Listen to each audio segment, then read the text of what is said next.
What's up, what's up? Hello guys, good morning. Today's video, DIY tayo ulit. Dahil mahilig tayo sa DIY. So this time, di tayo magdi-DIY ng motor. Magdi-DIY tayo ng bahay. And magkabit tayo ng mga accessories, hindi sa motors, kundi sa bahay. So nagpagawa ko na, as you can see sa mga previous video ko, paggawa tayo ng bahay dito sa probinsya, sa Nueva Ecija, Cabanatuan. So kakabit tayo ng blind curtain. Ito blind curtain na to. So paano siya install? So dito natin kakabit. Yan guys. So ayan, madami pang gagawin sa bahay na to. Pagkabit na tayo ng mga ilaw, pin light. So, panoodin nyo sa video ko. Gusto nyo, sa mga videos ko, gusto nyo, yan. So, DIY natin guys, kakabit natin. So,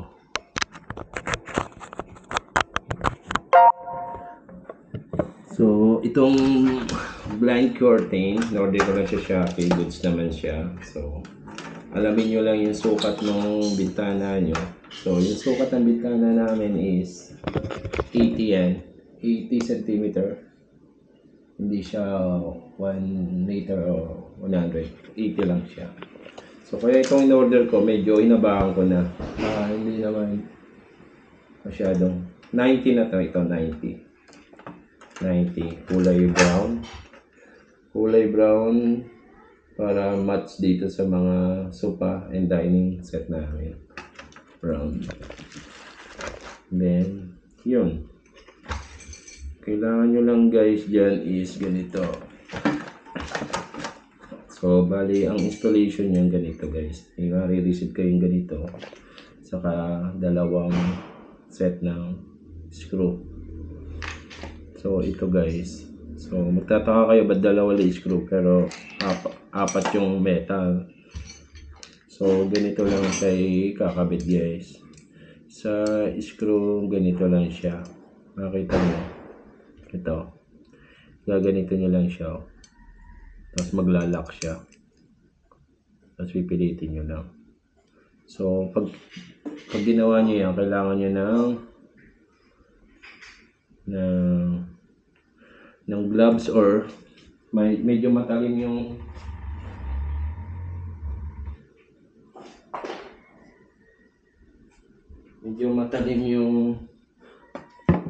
bakal. Either kailangan nyo ng gloves or gamitan nyo ng pliers para diretso na.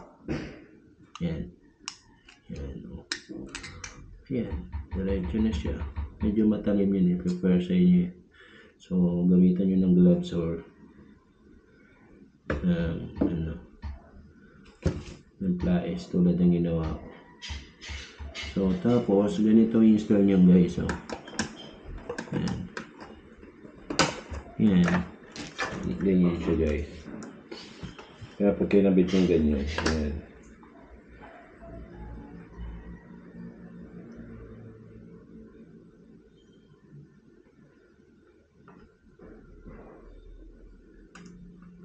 Ganyan kasi yan eh. Yan guys. Ito yung quad. So, may different installation yan eh. Pwedeng sa ilalim.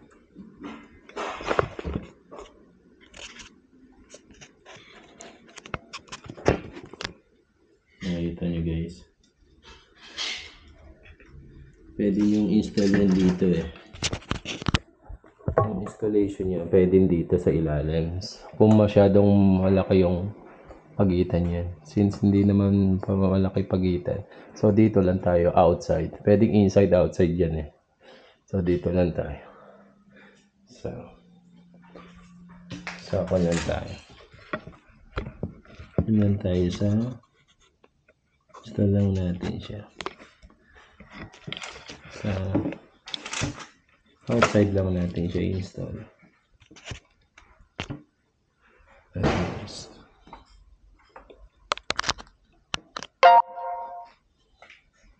So, ganyan yun guys. So, yan, patayo yan. So, i-clip nyo na ganyan.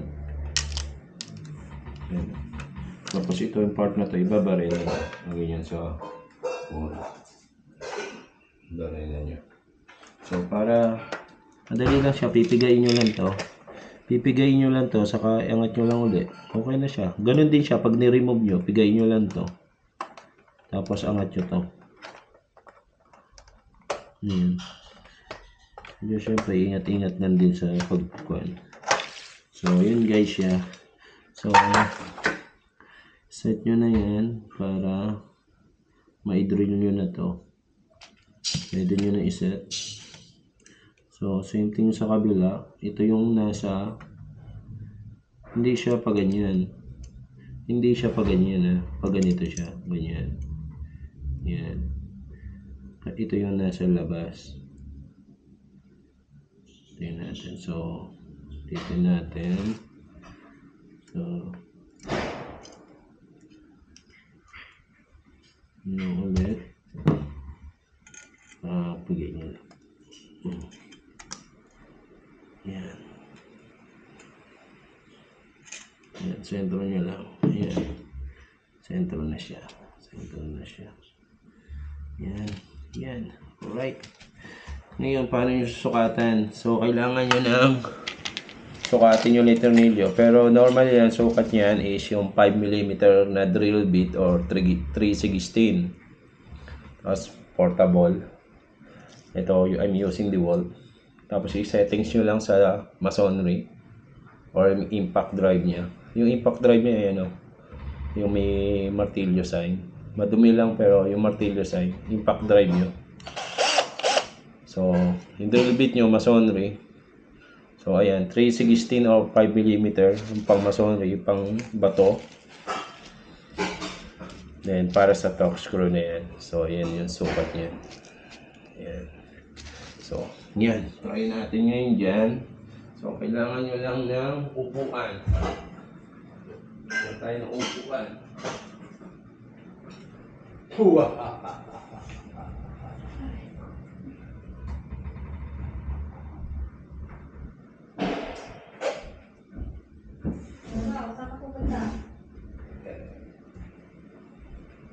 Tutulong umakit dito, Rolo. Hit ka na lang kaya. Sige. Patungtungan. So, yan guys. So, paano yung sukatan nyo? Kailangan yung lapis. So, hindi nyo na kailangan ng pan. Ito na gagawin natin pasukat. Same size naman yun eh. Parang nasa 3 inches bawat side yan. So, ito. Pwede natin gawin pasukat to guys. So, sukatan nyo lang. Pwede nyo align nyo lang ganyan. Yan. Dito. Ito. Yung dulo nito guys. Yan. Ito nyo lang. Align nyo lang. Align nyo lang dito sa pasimano. Yung bitana nyo. Sukatin nyo lang mga ganyan. Tansyahin nyo lang. Hindi naman na siguro kanya. Yan, konti. Yan. Actually pala, hindi nyo na kailangan itong gawin na ano. Kasi nai-slide pala siya.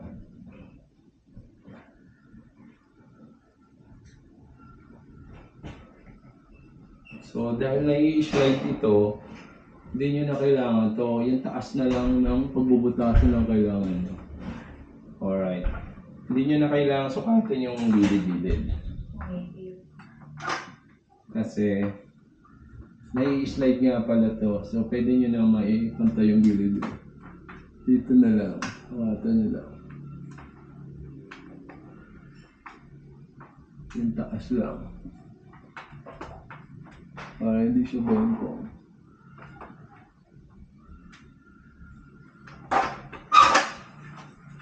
Para hindi siya bengkong.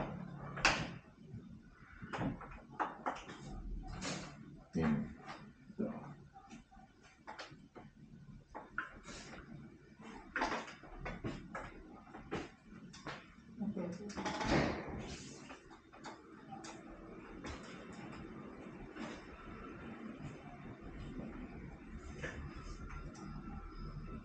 Hindi siya begong na. Kasi nai-slide niya pala to guys. Pwede nyo i-slide na gano'n. So, kung lamang dito, slide nyo lang na pa gano'n. So, masasentro nyo na. Okay, try natin. Try natin. So, yun. Pwede nyo ilagay sa mismong dito. Sentro nyo dito yung buta. Tapos yung pag ako. So, dito yan. Ayan.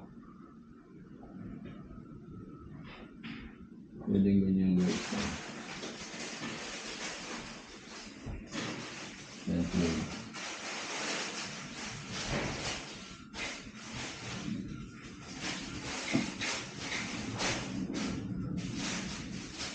Mahaba naman yun. Makikita nito. Right, try natin. Mas unready.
Lumuluwag yung talim. So, kailangan lang natin higpitan. Mababaw pa siya.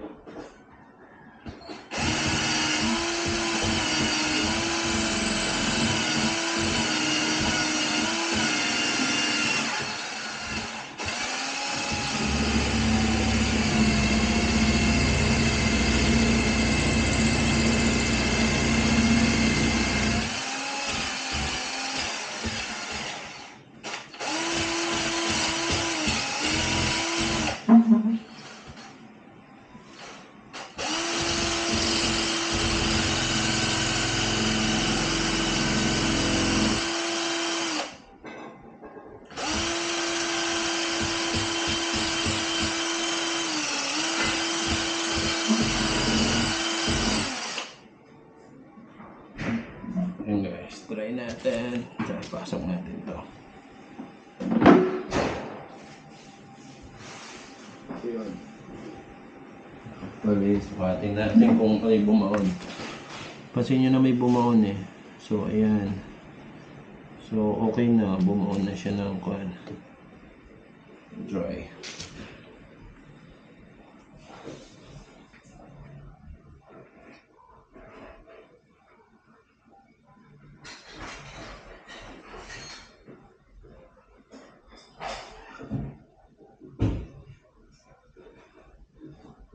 So, gamit lang kayo ng rubber part na pampukpok. Hindi masyadong masugatan yung kanya.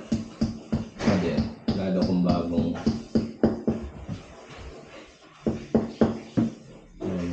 ayan, saktong-sakto yung 316. So, saktong-sakto yung 316 or 5mm. Okay.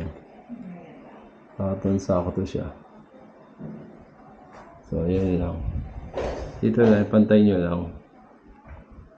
So, yan. Sa kabilang side naman tayo. Yan.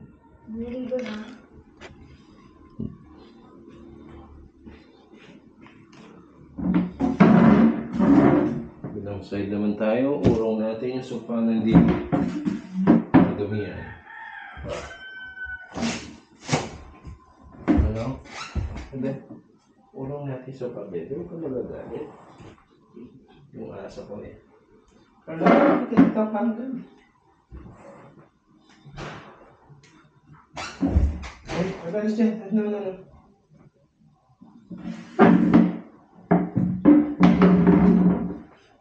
Sa kabilang side naman tayo. So, central lang ulit din natin. Yan.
So, kung nagdi-DIY kayo, mahilig kayo guys, DIY tulad ko, even though may pambayad naman tayo, pero siyempre pag may mga extra time tayo, kailangan DIY. Gusto natin mag-explore. Safety first. Like yung pagdidrill na ganyan, kailangan nyo ng either gloves or kailangan nyo ng sunglass na iwas sa puwing. Tulad ko, kanina napupuwing ako kasi is yung mugmog.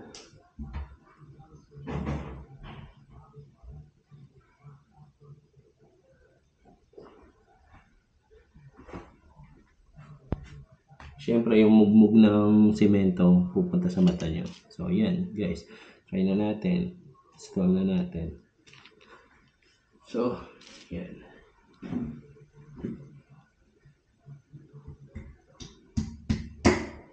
Ay, shit.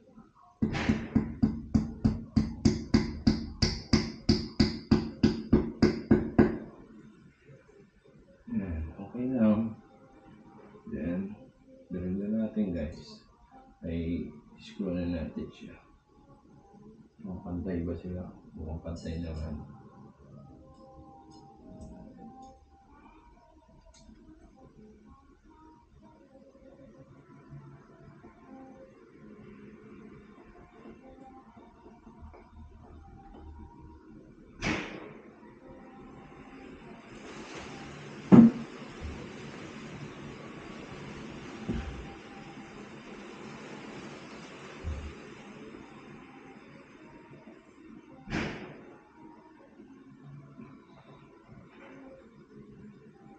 Yan, sakto. Sa mga ganito guys, kailangan importante yung tamang bala sa torque screw or screw para hindi maluwag, hindi malalaglag, lalo pag mabigat. Buti na lang magaan lang to. Magaan lang yung mga ganitong blind torquing. So, pero mas better pa rin na everything is okay. I mean, para pwede nyo siyang ma-reuse. Kailangan mahigpit talaga yung torque screw or yung screw mahigpit.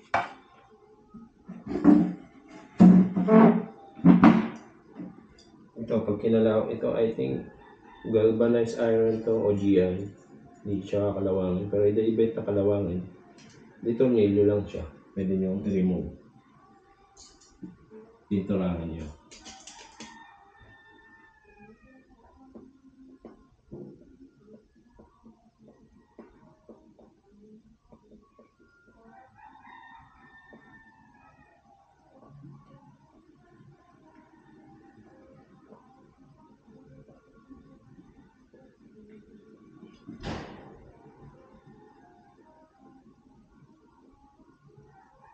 Yan. So, like I said, yung taas lang ang kailangan yung sukatin. Pero yung mga side, di slide siya. So, hindi nyo na kailangan yung sukatin. Yun yung kawat nyo lang. One sided to kasi. Kawat nyo lang sa ganyan. Yan.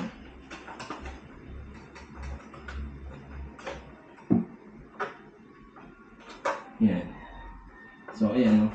Nai-slide siya ganyan. So, tantingin nyo lang. Gini-slide niya.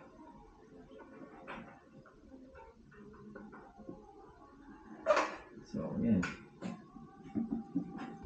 Kabit na siya. So,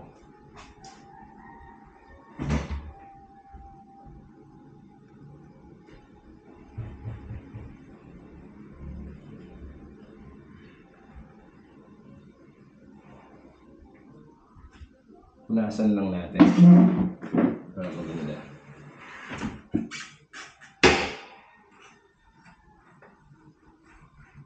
Para makinis.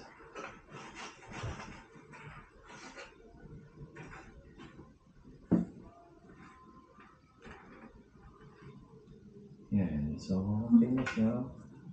Yan. So, iba natin siya. Oh. So, diba?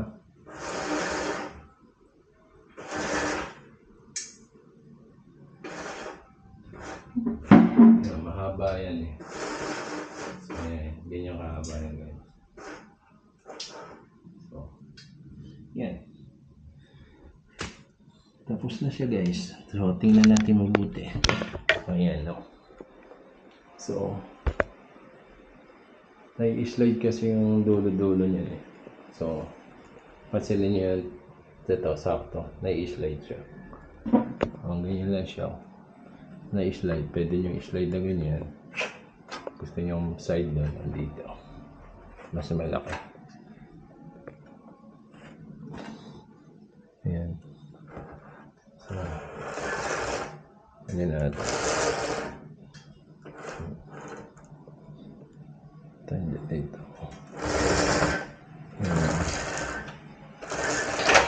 Ayan guys. So, sakto na ipagitan nyo. May-slide kasi yan eh dito. Ayan. So, okay. So, yan ang DIY natin sa pag-install ng blind curtain. So, yan guys. So, tingnan nyo, match na siya. Match siya sa dining set yung color, saka sa even door, may pagka brown. Then yan, brown. Alright guys. Yung mga ilaw yung una yan, hindi ko na video yung mga pin light. So, may mga video ako niya paano ko nabit yung mga pin light na yan. DIY lang. So, yan guys. Pati yung mga LED light na yan. Panoodin nyo na sa video ko. Pabos. Yung aso ko yan. Nakabantay sa akin. Prolo. Ika, let's go. So, yung mga tools lang natin. Right? Marami pa tayong kakabit. At katatapos lang ang bahay na to. Pabos.